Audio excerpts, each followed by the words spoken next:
guys and gals, non-binary pals, and technical rainbow in between. This is Modular Media Wrestling Podcast. I am your host, Chris Boingo Ryder Gaston. With me is my tag team partner, the Vacuuminator. And folks, I am so excited. We have an action-packed podcast where you can't really see the action, but we're going to be talking about some awesome action because, oh my god, NXT kicked it up a notch by saving the day and invading SmackDown and Raw. And fucking Cody cut the promo of the year again, and the NWA is doing some cool stuff. So that's gonna be an exciting little card of stuff to talk about. But first, I have a bit of a serious announcement I need to make. You know, I've given a lot of thought as to how my career on this podcast has gone so far, and I feel it's time we need to make a change. So I am announcing that I will never drink on the podcast again, or any podcast for that matter, unless it specifically says in the title that the premise of this is we're doing a thing drunkenly. I will not be drinking anymore, and I want to have a nice little face turn here. So hopefully in the future I will sound much more eloquent and well put together, and I won't come off as a sloppy mess. And you know, it's gonna be nice. I'm trying to turn over a new leaf, trying to make a change for the better. And it's totally not because I have a new job that makes it so I have to get up at 6 a.m. the day after we record the podcast, and I don't want to have to deal with hangovers. Very apt. But so how about that wrestling? Let's talk about NXT first, because ultimately NXT kind of kicked off this block of wrestling for us by saving the goddamn day with SmackDown. Yeah, because for the five of you who aren't aware, there was one of them there Saudi. I almost said shouty shows. There was one of those Saudi shows this last week. Usually we stay far the fuck away from those, but there was an interesting thing where wrestlers may or may not have gotten held up at gunpoint. So they couldn't make it to SmackDown on time. So Triple H said, hey, I'm going to let my kids play with Vince's toys. Is that cool? I don't care if it's cool or not. Adam, get over here. You're going to fight Daniel Bryan. Yeah, basically, a quick slapdash thing, which ultimately made a better wrestling show than SmackDown and Raw has been in weeks. Or months or years, or I can't even tell at this point. But the plane to bring in most of the talent hadn't gone off, and they needed something to fill it in. So a bunch of NXT people, whoever was free at the time, loaded up on a plane, went up to Buffalo, landed. Got a fucking police escort. They landed at 7:55. The show starts at 8. Police escort to the arena, and then they save the show. Mm-hmm. Because they only really had like Bayley and Sasha Banks there, as far as star power goes, and Daniel Bryan. Fire and Desire were there. Sami Zayn was there, and there was a hilarious bit where he was like, "Yeah, fuck NXT. Wait, no, Keith Lee, don't beat me up. I'm the heart and soul of NXT. Remember that?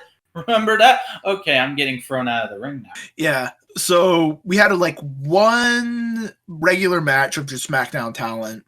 It was Bayley versus Nikki Cross. And by the end of that match, Shayna Baszler came in, beat up Bayley, because apparently Survivor Series is now going to be Raw versus SmackDown versus NXT. Yep, legitimizing it as just the third brand now, which is really interesting implications for the rest of the country. For the company. Like, if NXT is just going to be the third show now, their AEW competitor, how are they doing developmental? They aren't.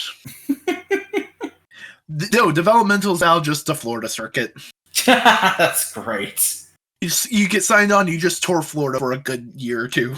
So that guy you took a selfie with when you went to that indie show, he's going to be on NXT in a few weeks, right? Who knows?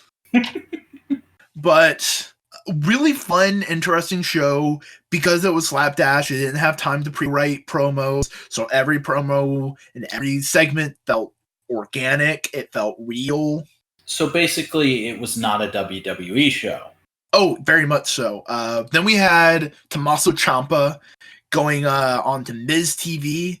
It wasn't the most riveting bit of television, but it was good enough. Tommaso flexed some good promo muscles. I'll give him that. It sucks that the crowd didn't give a shit, though. Yeah, people got into certain NXT people more, especially ones that have like a gimmick that can basically get them over. Like Keith Lee got over really well because people started going, "Oh, bask in his glory," that chant that's part of his gimmick. Yeah, people did chant "bro" for Matt Riddle and all that kind of stuff. But honestly, I was a little disappointed with the Miz match just because Miz got so much on Tommaso Ciampa, who is a champion in my eyes, that it just felt a little weird. Yeah, Miz was kind of carrying the match, which had me squinting a bit. It may just be because he's the more veteran person in WWE, so he was kind of leading the match, and it was just, again, very slapped together. There was barely any plan for this. Yeah, like, I wouldn't be surprised if Tommaso Ciampa and The Miz met for the first time like 5 minutes before Miz did his entrance. Yeah, very much so. And it was okay. It was a good match. It was a solid, like, main roster TV match. Yeah. And then, was that when the Keith Lee Matt Riddle segment happened? I think so. Basically, nameless interview person number 3 interviews Sami Zayn and goes like, "Hey, NXT people are..." No, wait. Correction. I need to actually do what they was. "NXT people are here this week. How do you feel about this, Sami Zayn?" You're going to make somebody really mad because there's people out there who are very defensive about those interviewers. Well, maybe they should get defensive on the fact that she should actually try and be a personality and not just a robot. That's a hot take you're throwing right out there. And I really did just sip some tea after that. Oh my God, Dasha Fortes, come at us on Twitter or something. Fuck it. But Matt Riddle and Keith Lee came up and were like, "Hey man, what's up? You talking shit?" And Sami Zayn ran the fuck away and they started chasing him. They beat him down for a cool fun segment. And then Daniel Bryan comes up to Triple H and goes like, "Yo, what the fuck's going down?" And he goes like, "Oh, it's just, this is NXT, boys." And Daniel Bryan goes like, "Well, I want to fight." And then also, before that, they teased who could be fighting Daniel Bryan, and fucking Shawn Michaels, who was just following Triple H around the whole night, which gave the impression that DX just runs NXT, which I loved.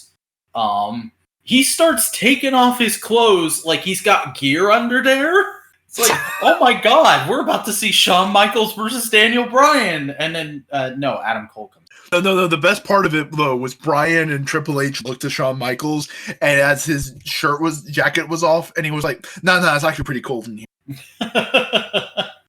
And then Michael Cole, not Michael Cole, Adam Cole, his son, walked up. Is that real? No. Okay, you scared me for a second there. Don't make jokes like that. Michael Cole's only like 10 years older than him. Anything. But they basically said, all right, the main event for SmackDown is going to be the NXT Championship. And oh boy, that was a fun match. That was a fun little match. Yeah, it was really, really solid. Basically, just I almost said Riddle and Bryan. Cole and Bryan showing that, hey, NXT really can hang, and nice little confirmation of just a thing that people always said and perpetuated, but like, no, here it is. These people competing on the main roster. Like, we even had a tag match of Rhea Ripley and I think Tegan Nox took on Fire and Desire. Yep. That was cool.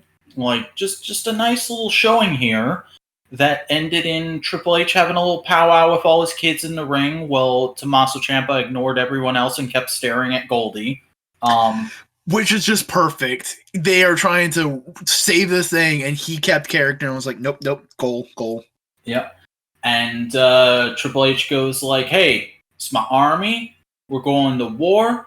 Show us what you got. And then they did a couple matches on Raw, but who gives a shit? Yep. And there was some dumb shit with Brock Lesnar, but who fuck cares? So let's just talk about regular old NXT, which happened yesterday. And it started in the most amazing way possible. Raw invaded NXT. Yeah, we finally got the thing that they've been teasing for, 3-4 months now? Because back at Raw Reunion, there was that bit with the OC attacking Triple H and DX and blah, blah, blah. And don't make... This is going to be a thing. We know where NXT is. You remember that? Yep, long-term but the OC booking, it's totally a thing. Is a thing when Triple H wants it to be a thing. Yeah. He doesn't always get what he wants. But the OC come in and go like, hey, what's up? We're the OC. We're about to wreck this shit. And the best thing was Tommaso Ciampa comes out and goes like, hey, man, people have always been asking, hey, man, when you going to go up to the main roster? Well, AJ Styles, welcome to the main roster. And it's just like, brilliant little line. And it feels very apropos, considering that they're the weapon that has been directly deployed at what is now WWE's main opposition. Yep. It's very weird how ultimately in a lot of wrestling fans' eyes, NXT is just the main show now. Mm-hmm. Raw and SmackDown are like the weird place where everybody else is kind of. I've seen a lot of people refer to Raw and SmackDown as the kids' shows. That's the show. They're the shows that you give to your kids to watch because they can't understand more complex storylines yet, but you want them to be into wrestling. Not Raw, especially not with what they're doing to fucking Rusev.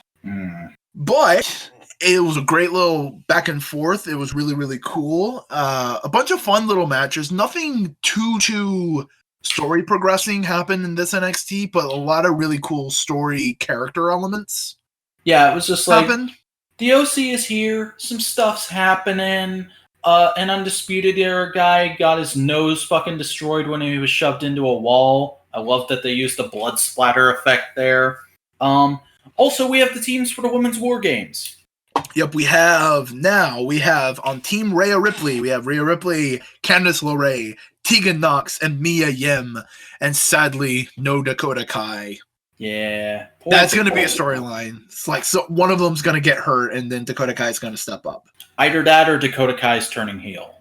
That could be a thing, too. But on Team Shayna, we have Shayna Baszler, Bianca Belair, and Io Shirai. With a currently unfilled fourth spot, which is why I said it's possible Dakota Kai could be turning heel. Because people have been or surprise member Ronda Rousey. Bro, that'd be cray-cray. But come on, she's friends with Shayna Baszler. Mm-hmm. And I mean, like, it is the night before Survivor Series, so fair enough. I mean, that's a pretty wild prediction, but I'll give it to you, fair enough. It is a very wild prediction, and I make no claims that it would ever be correct, but I am saying it here, so if it does happen, I can go, I was right. Also, have you seen that people are theorizing, like, there might be some Survivor Series matches at War Games because, like, they're tying up a lot of people with the War Games matches? That'd be interesting. I don't know. There's things that can happen. Yeah.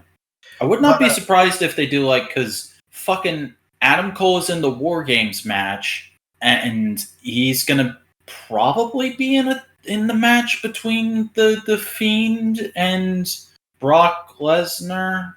Yay. That's a weird fucking three-way, man. Yeah. Imagine if the Fiend or Brock Lesnar comes and interferes in that War Games match. There is going to be a lot of NXT faithful that are going to be extremely pissed. Yeah. But the main event of NXT was a trios match. We had the OC on one side and Undisputed Era? Who was on the other? Can't remember. It was Tommaso Ciampa, Matt Riddle, and Keith Lee. Why did I think it was Undisputed Era? But those three guys... Because the OC is discount the Bullet Club, and Undisputed Era is cool, discount the Bullet Club. Oh, God. The OC is RC Cola, and Bullet and the fucking... Undisputed Era. Undisputed Era Pepsi. Yes. The elitist Dr. Pepper. Hell yeah. Similar, but completely different that it's a different thing now. Mm-hmm. But ultimately, the OC win.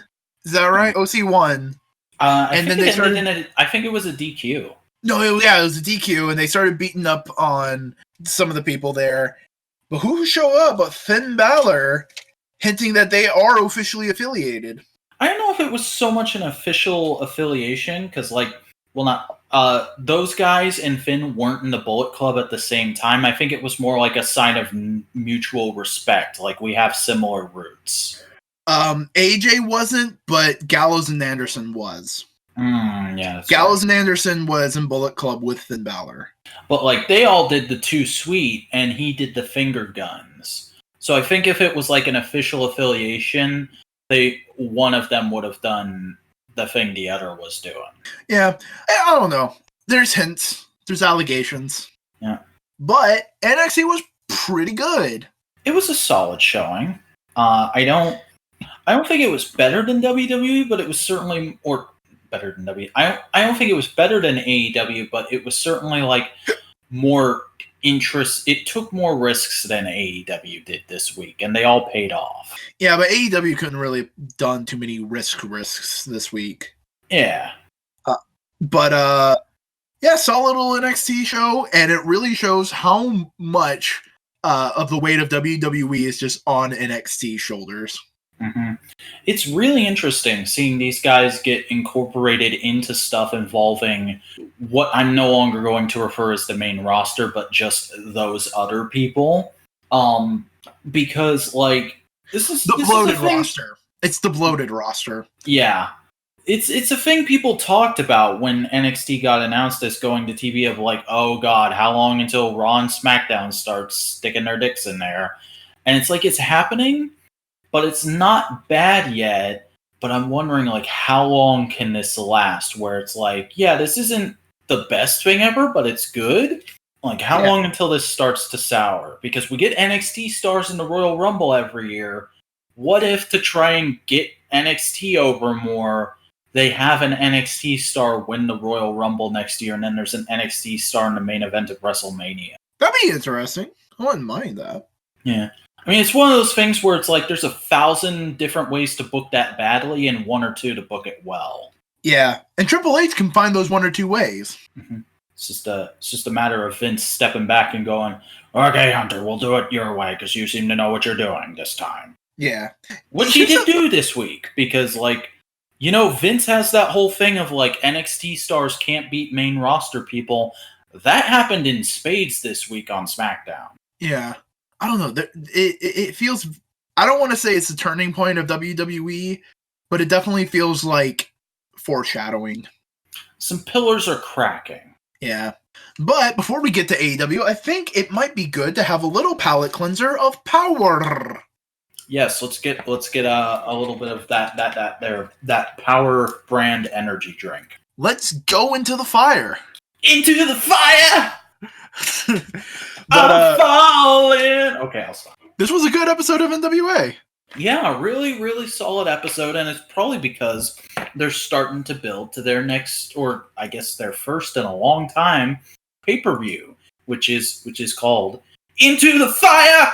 No, it's Into the Fire emoji, fire emoji, fire emoji. Oh, yeah. We gotta be specific about this. But they're doing a thing for the main event, or for the women's division, I should say, where Thunder Rosa, this kind of spoopy Latina clown lady who's been apparently very big on the indies. I've never heard of her before, but she's in NWA now, and she's shown up, and she's getting Marty Bell to potentially turn heel on the women's champion, whose name I forget, but she is friends with. Yep. And I love how you describe a sugar skull as clown. This is why maybe the booze was a good idea. Oh, but yeah, her face paint is usually more sugar skull inspired. And she's also pretty big in Mexico, that kind of thing. Yeah. It's cool. It's interesting. I like that they're actually doing something with their women's division now instead of just here is a match. It'd be neat to see where this goes in the next couple weeks. Oh yeah, very much so. It was a good match too. Nice. I liked Thunder Rosa because she was kind of really brutal in a way. Mm-hmm. She was kind of like, nah, fuck you. Then we had fucking Aaron Stevens versus, I can't remember his name. Ricky Starks. Ricky Starks. They had another match, 2 out of 3 falls this time.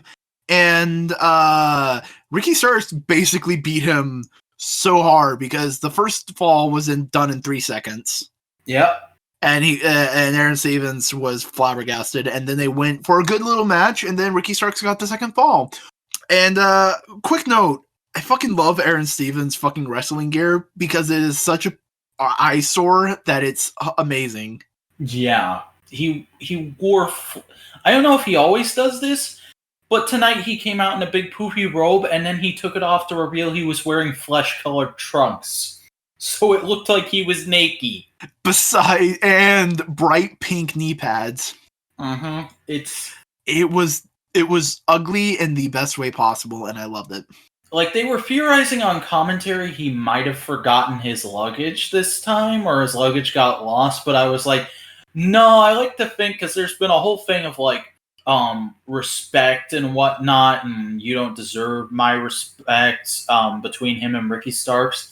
I like to think this was him trying to psych Ricky Starks out, and it just didn't work at all. Yeah, I just thought it was a little neat thing, but then for our official main event, Colt Cabana goes for the national championship against Jim Storm. Yes, and he did it. He won. Colt Cabana is the fancy word for champion again. He has a belt now. Yay, Colt Cabana. He's cool. He's a cool boy. Yeah, it's nice. Like, I've always heard about Colt Cabana. He's a guy I know a lot of people like. But I've never experienced anything with him. Like, I never went and listened to his podcast except for the CM Punk episode. So getting to kind of experience him through this little storyline he's had of getting to go for this belt on Power has been pretty cool. He's a neat guy. I don't think he's like one of the best people I've ever seen, but he's definitely a very solid talent, I'll say. Yep.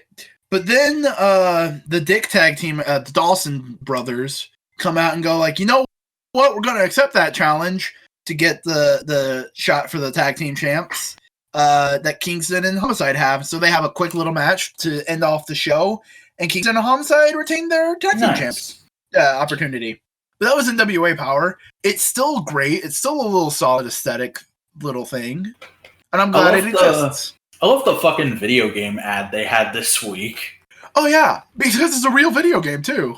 Mm-hmm. That was what was so fun about it. I was like, oh my god, it's so great that they're advertising this while people are shitting on 2K20 so much. Oh, man. I wish Nick Aldis at the beginning, instead of saying, oh, that new video games are too hard, he just goes, new video games are too broken. Mm-hmm. That would have been a much better little...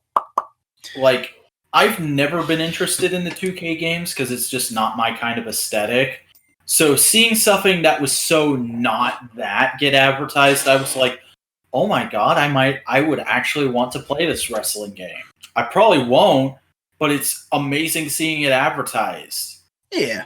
But, speaking of video game, we got to talk about our video game boys on AEW.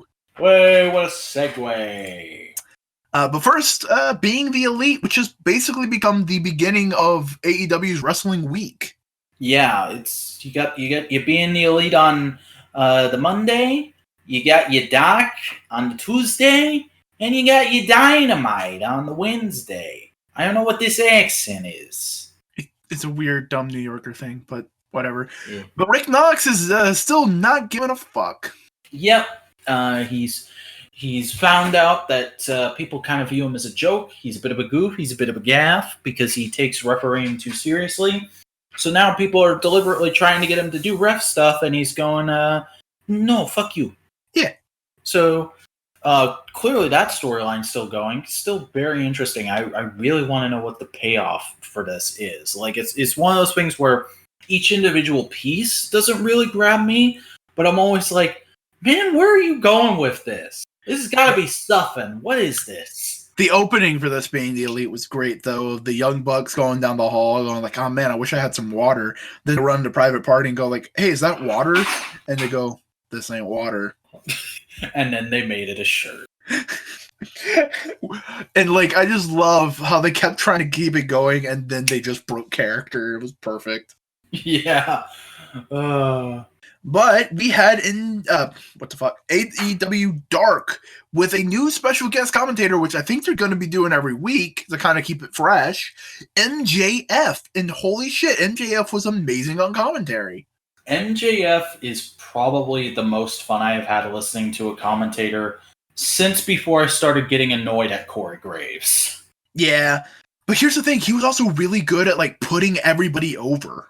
Yeah, and he always did like a little bit of a build or something for a storyline. Like, they had that 4 women's tag match, and they were talking about Allie during her entrance, and Excalibur, or whoever it was that was on commentary with him, went like, "Oh yeah, isn't there a thing with Brandy and Allie going on right now?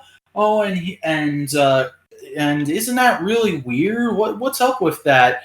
And MJF was like, "Look, Cody's my best friend.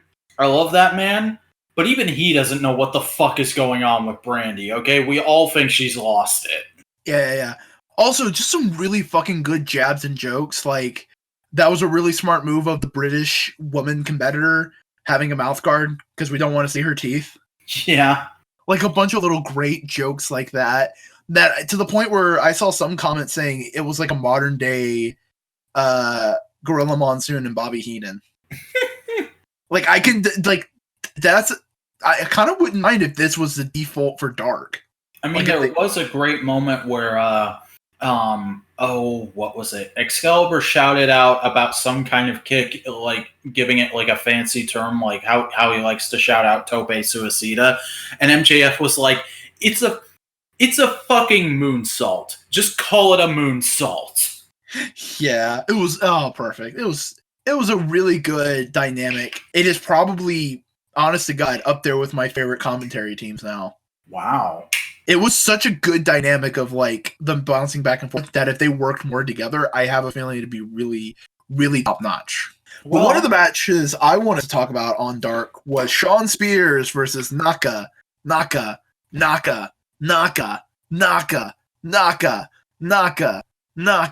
Are you waiting for me to join in or something? Zawa. Because, oh my god, this really solidified how well they're going to integrate all the weird, goofy wrestlers. Mm-hmm.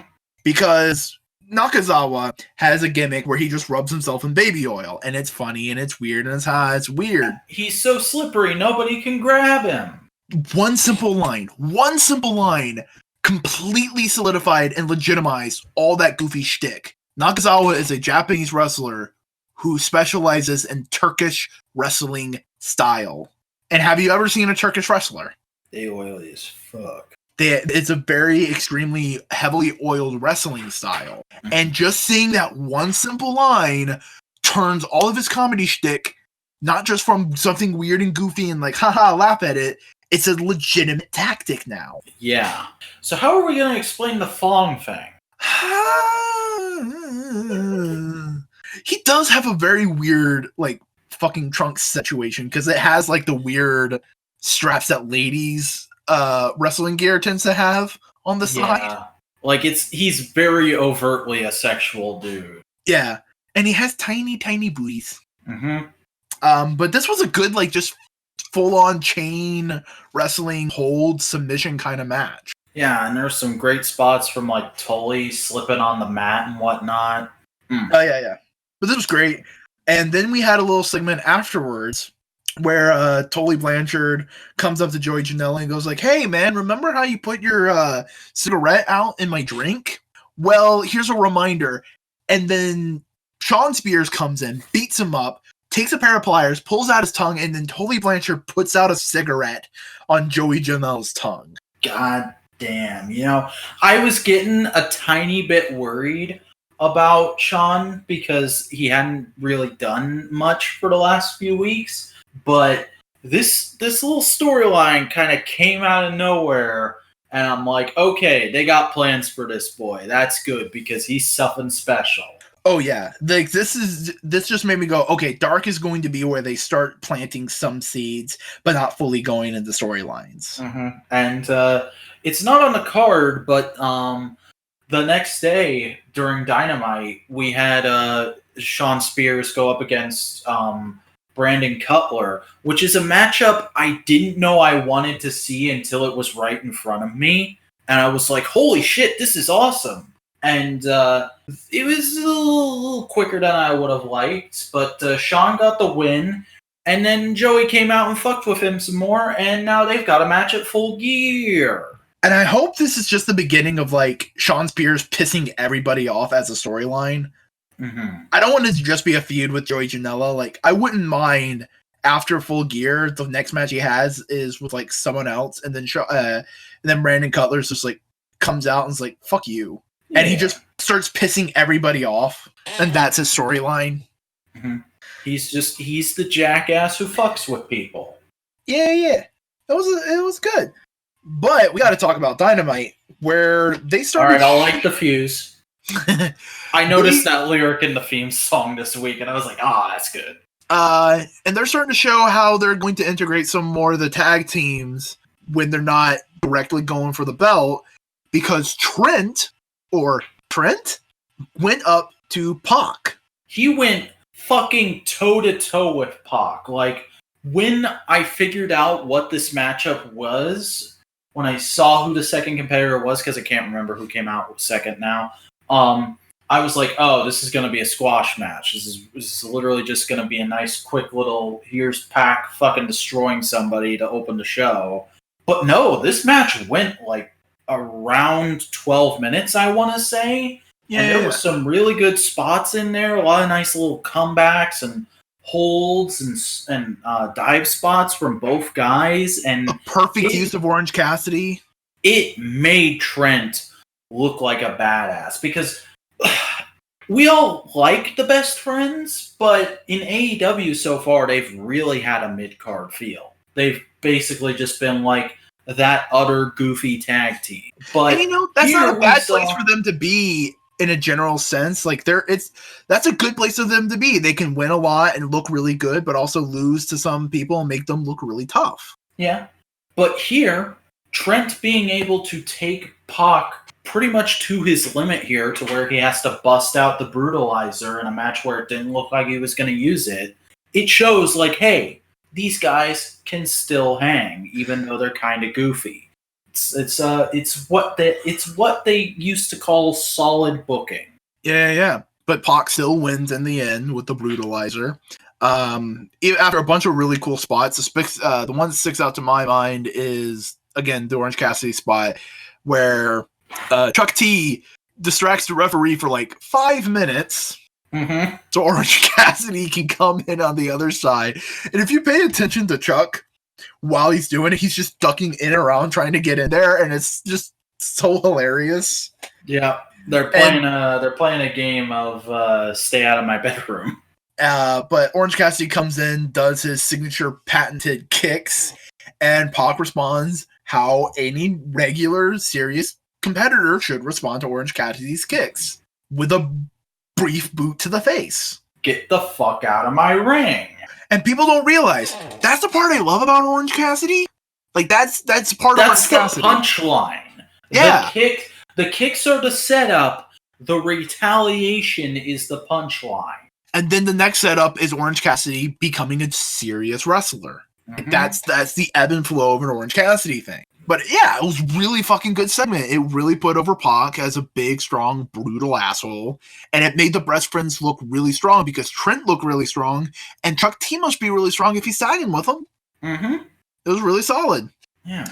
But then we had, honestly, a lot of people said this, and I agree with them, that this was the first Dynamite with a really solid ratio between matches and promo. Mm-hmm.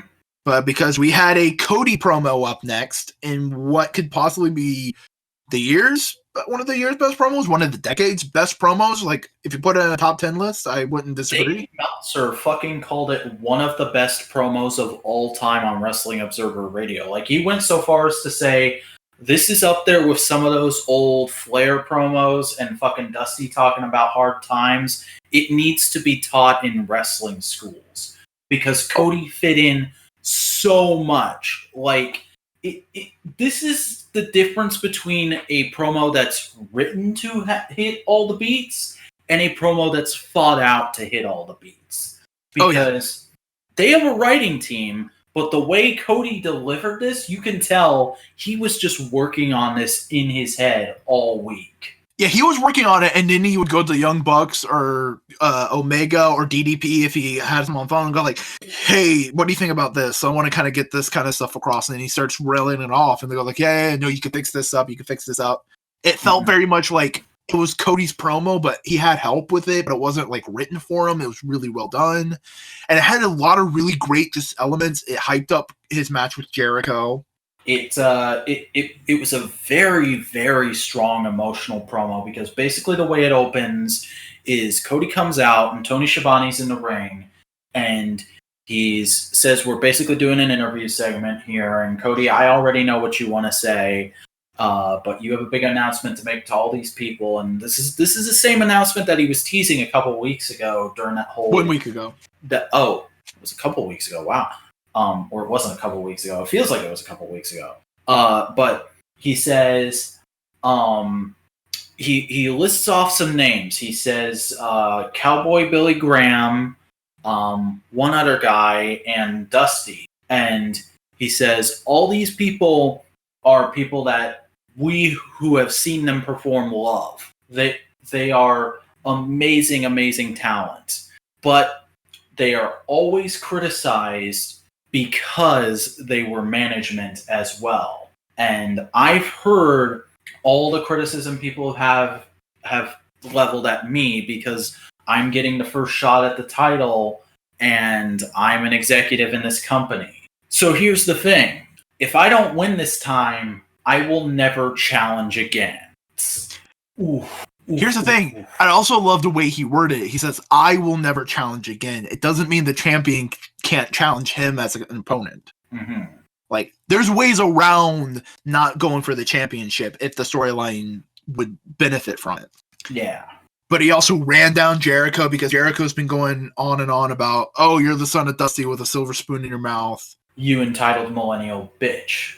And then Cody comes around and just says, bitch, your father was a famous hockey player. You have the same silver spoon. Your fucking book is on Amazon for $3. Quit acting like you're this big, amazing celebrity. Which is amazing, which is a great little statement because A, it's an insult because you have to sell your book for $3.99, but also it's a great advertisement because people go like, oh, wait a second, his book is $3.99, let me go check and read it. Yeah. Like, it was a great little, like, it does two things at once, and it's like, oh, yeah. And he calls Jericho a stupid dick, and then he says, like, we need to stop name-dropping Dusty. This isn't about the dead. This is about the living. And he goes, this is about my mom. It's about my sister. And on that line, you can hear he's, like, trying to keep from tearing up. And I was trying to keep from tearing up because I have a thing where if I can tell people are about to cry, I feel like I'm about to cry. It's about my sister. It's about my wife. It's about my brother, who last week was brutalized. No, 2 weeks ago was brutalized by the Inner Circle. It's about the 14 years he spent going from undesirable to unexpletive deniable. Oh, yeah. Like I have a feeling this is the only... I was unwanted in WWE, and now I am ready to go here storyline they're doing, because they're just hitting all the marks, and they're doing them perfectly. Well, they're kind of doing that with Moxley, but not as overtly as they're doing it with Cody. And Cody's the only real guy you need to super heavy do it with, because it's been part of his character since he hit the indies. Yeah, but, oh boy, this was just a solid promo. I want to say this is one of my favorite promos of the year of the last few years, but I want to give it a couple years to kind of ruminate within the culture of wrestling before I say it's up there with Dusty's Hard Times. It's up there with Punk's Pipe Bomb. I have watched it multiple times, which is something I rarely do with promos. Even though I fucking love promos, there's only a few that I ever go back to, and they're the two that you just listed. Yeah, I'm not saying it isn't. I'm just saying I'd like to give it like a good year before we can go like, yeah. But AEW, when they do a promo, they do a fucking promo. Mm-hmm. Also, Cody fucking teased war games between the Elite and the Inner Circle. Oh, we'll go to war. And it will be a match beyond.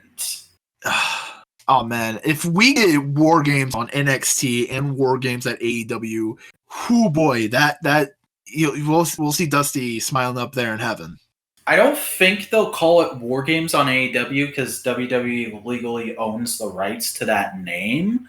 But yeah. I'm pretty sure they'll just throw two rings together and call it a match beyond. There's ways around it, and here's the thing: if Triple H was in control of WWE completely, he would let them use war games. I have a feeling deep in my heart that he would. Well, yeah, because he's the guy who went up to Vince and said, "No, give Dustin his release. Let him go be with his brother." It makes sense. Let him do it. Triple H sees AEW as like a necessary thing. I have a feeling Triple H loves AEW. He doesn't watch it, but he loves that it exists. Mm-hmm. For the sake of the fact of, all right, cool, there's more things, and we can take influence, and they can take influence, and we can bounce off of each other. Here's the thing. There's not a single part of me that could imagine. I just thought about it for a second, and there's not a part of me that could imagine Triple H watching AEW because he's got so much other shit on his plate Wednesday night. Oh yeah, no, but I can definitely see him telling an assistant, "Hey, just don't have to watch it, but look on the news and tell me what happened, and give me a brief 5 minutes on it." So he can knows what the competition's doing, so he can kind of counter program and do. And here's the thing: AEW probably does the same exact thing with NXT. Yeah, they probably do it with every wrestling promotion. Yeah, NXT, AEW, Impact, NWA, they all probably do it. Fucking Ring of Honor. Are they Ring of Honor is Ring of Honor still in business? I've heard such horrible things about them at the moment. Yes, barely. Oh, real quick. So fucking Marty Scurll's contract is almost up at Ring of Honor. It's supposed to be either over or over soon. So people are going, oh shit, is he going to make a surprise entrance at Full Gear? Thoughts and prayers, Ring of Honor. Thoughts and prayers. Oh boy. But we have some more explanation on Brandy Rhodes after first, the best fucking parody video I've seen in a while. Oh. So Chris Jericho is hyping up his championship match by doing a promo, and it starts off with him soloing at a table. He gets up after Sammy comes in. Which bubbly would you like? He kisses Sammy's forehead, and then it just keeps going. And fucking... They just parodied everything about Cody's fucking hype video from, what was it, Dynamite episode 1? And it was, even though I'm on Cody's side in this feud, it was the most hilarious thing I've seen in a long time. Because you had great fucking gags like Sammy Guevara going, "Oh yeah, Chris Jericho's incredible. He's the youngest AEW champion in history." And fucking, Chris's aunt's friend from church, and fucking Virgil was in this hype package. Virgil there getting his fuck money, man. Yeah, is so good, so good, and so many great little jokes and jabs. I'm not in farming. So I don't know what a goat is. But Chris Jericho is the greatest of all time. It was so funny, so solid, and it honestly, genuinely, again, great promo work. He's like Olive Garden's breadsticks. Limit. Fuck, that's just a fucking good line. I kind of want Keith Lee to steal it, not gonna lie. Oh no, it'd be great. Just change it up. I'm like Red Lobster's cheddar biscuits. Unlimited. Unlimited and chunky. Yes! But more promo work. Brandy basically gives an explanation of why she was a creepy. last week, and it's basically because she's now Carrie, the creepy person who's getting revenge on all the people. Yeah, she's doing the whole bad bitch with the glass of wine thing, and she's got Awesome Kong there as her muscle, I guess. Yeah, I'm fine with it. I dug the aesthetic. Yeah, it's a solid, decent heel turn. We've yet to see what's actually going to come of it, but, it could have been a lot worse. Oh, yeah, no. It could have went full supernatural, but it felt like more like they were leading into a supernatural for Halloween, and now they go like, all right, cool. We're just going to have a general spoopy atmosphere, but nothing like ghosty. Mm-hmm. But also, the women's matches have just been picking up. The Dark before Dynamite this week. Like, women's matches have been kicking up. What were their names? The two ladies who really impressed me during Dark. It was Big Swole and someone else. Mercedes Martinez? Oh no, Big Swole and Sadie Gibbs. They really impressed me during that dark match. And fucking Emi Sakura and Riho going at it in a tag match with Jamie Hayter, who honestly, she's only like done bit jobber stuff so far, but I really like Jamie Hayter. I want to see. Oh yeah, she's great. I love her face. Like, this is gonna sound. I love her face. Just the way she like goes like, yeah, nah, fuck you. Mm-hmm. That kind of attitude, jagging at the audience. Like, just a really solid, good fucking. They're getting good women's matches, and they're catching up to NXT. NXT still has the better women's division, but like AEW is not bad. And fucking Britt Baker cut a solid promo on B. Priestley, setting up their match at Full Gear. Oh yeah, like here's the thing. People have been going like, oh, I don't know who these wrestlers are. I don't feel the characters much, and we're getting it. It's just they don't want to inundate us with 10,000 promos a night. Yeah, you don't know the character yet.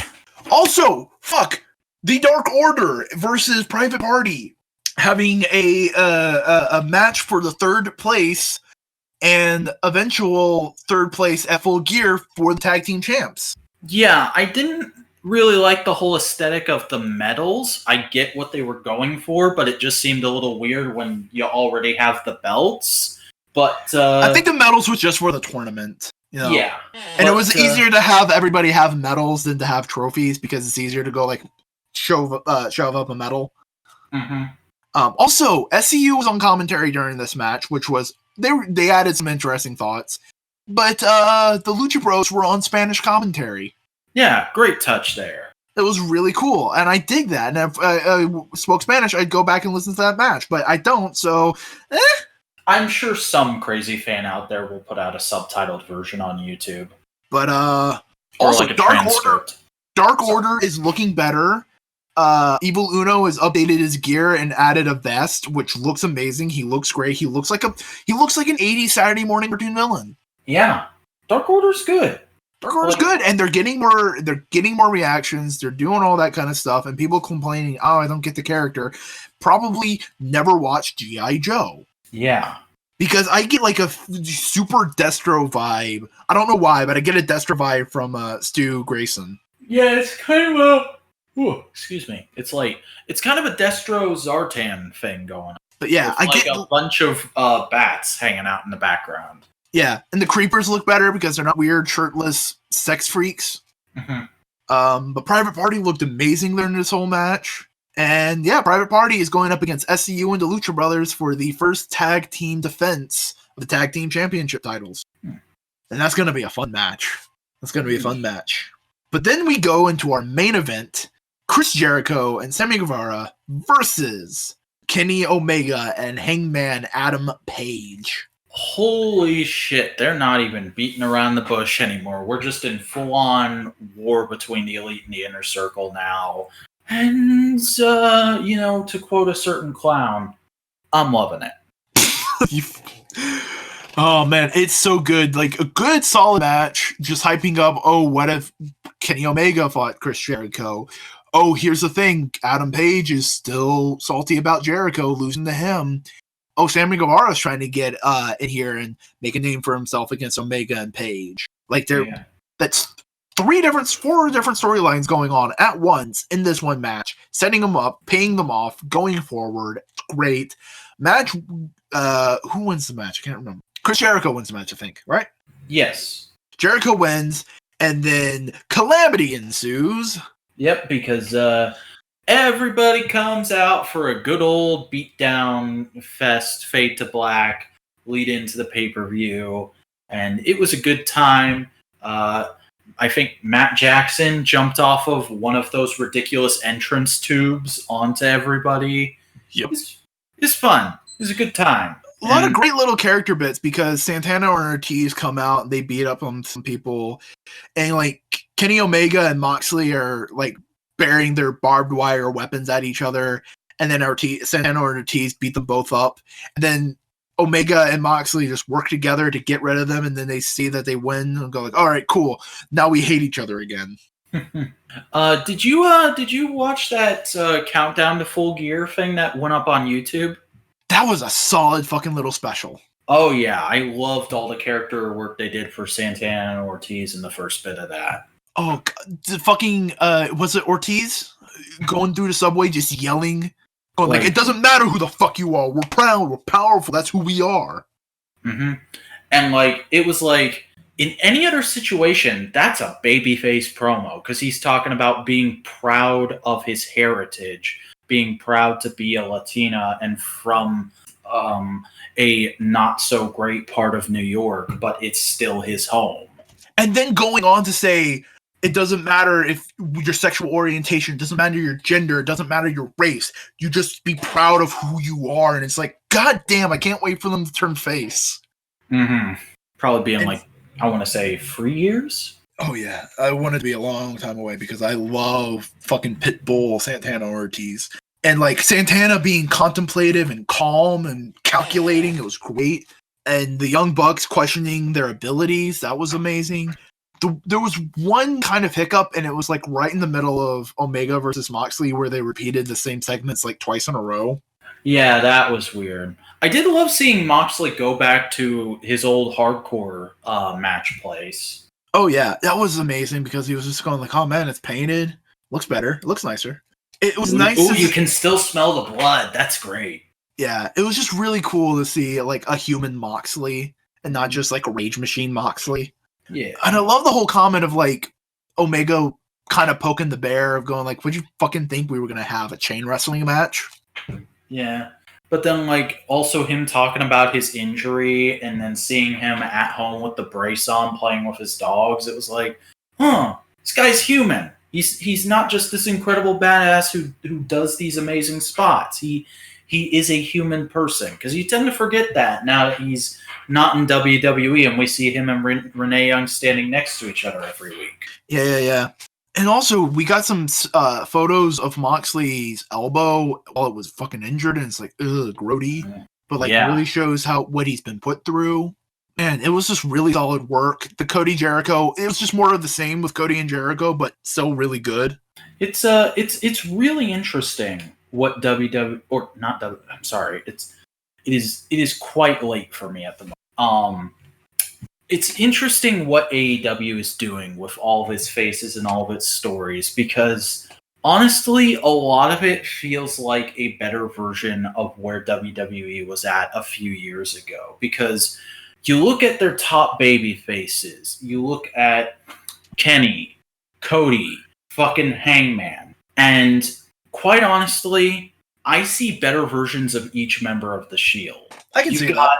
You've got Cody, who he's got the whole, his family, his heritage, his wrestling thing.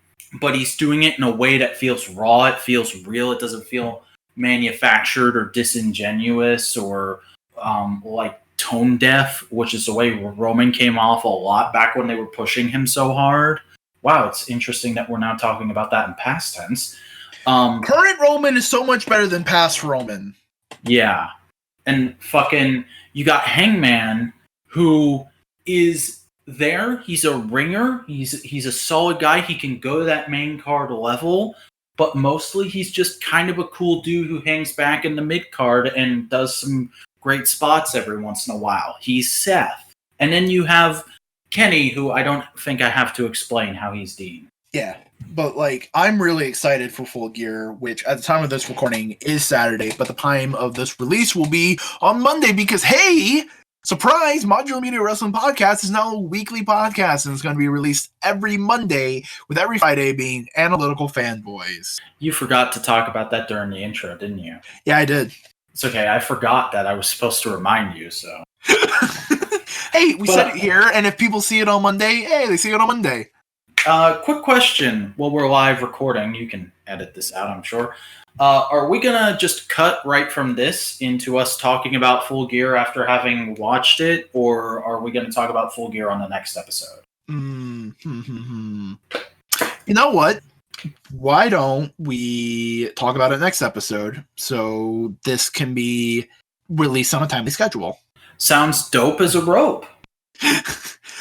But that's pretty much it for this week of Modular Media Wrestling Podcast. So, Vac, tell them where they can fucking find you. Well, hello everyone. I'm the Vacuuminator. I make videos about cool retro-ish toys and things, and I also occasionally talk about media franchises I'm interested in, including and not limited to Transformers, Kamen Rider, Super Sentai, Power Rangers, G.I. Joe, them there Marvel and DC Comics, and wrestling's a thing. You know, I like that. Yeah, wrestling's a thing. It's not like we just talked about it for however long this podcast is. I think we're like a little over now. Yeah, I do videos like that. You can find them at youtube.com/thevacuuminator. It's spelled TheVacuuminator. And you can follow me on the social medias at The Vacuuminator. I got Twitter and an Instagram. But, yeah, that's me. Well, I'm Boingo Rider, and Boingo Rider is a hot radical new stuff on channel 73214445622, the proprietary direct cerebral feed. Or you can just find it on YouTube. It's probably easier that way. Anime, tokusatsu, comics, movies, it exists and I like it, I'll talk about it. A journey into culture through a world where certain things haven't changed since the 90s, and corporations are even more overt with how much they control our lives. AIs are smarmy assholes, and companies don't care how much you shit on them so long as they can make a buck. The future is a lot less bright than you thought, so tune in and drop out. Your life's not your own anyway, so why bother? Engage with the content by subscribing on YouTube, following on Twitter and Instagram, and join the Discord server to show how much you love Boingo Rider. Boingo Rodder is your alternate universe dipshit counterpart. Yep. Watch or else. So that was Modular Media Wrestling Podcast, and honestly, I think the only words we can go out on are the infamous and immortal words of probably one of the best talkers of the wrestling business, Jake Hager.